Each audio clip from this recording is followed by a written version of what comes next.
down the road one day, and all of a sudden he just was like, my leg. And I'm like, what happened? And he's like, I don't know.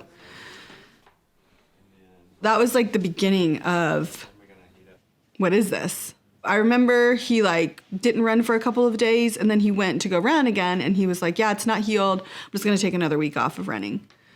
So we were like, okay, you know, and it was kind of like one of those things that you just were like expecting to heal, and then it just didn't.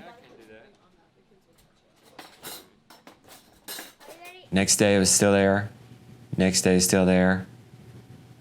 A couple years later, thousands and thousands of dollars, we still haven't figured out this pain.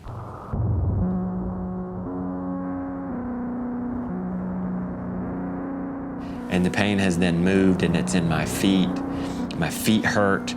Then I'm going through these mood swings, and I'm depressed. He's 34 years old. He can like barely walk. And we started like seeing doctors, and nobody knew.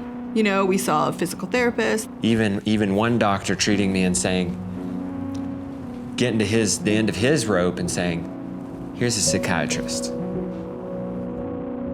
And we started seeing this doctor in Raleigh, and I just remember it being so much money.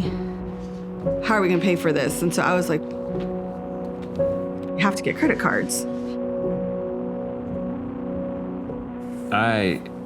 I hated to get those credit cards. In my heart, I was against debt, but really it was the only option, and hopefully the credit cards was gonna be temporary, so that get through this hard time, get me better, I'll get back earning. But eventually it became, oh, we're gonna have to get another credit card, and another one, and eventually they're not gonna give us any more credit cards.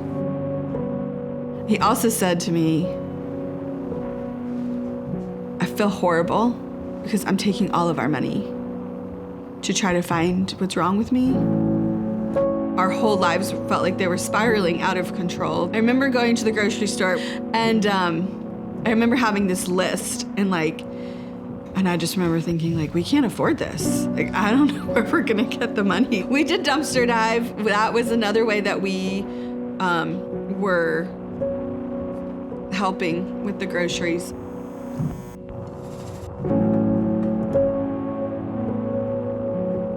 He has journals that he kept during that time, and like literally he was like preparing me for him to die. Like he really thought he was just gonna die. Like he just couldn't imagine continuing on living in the pain that he was in.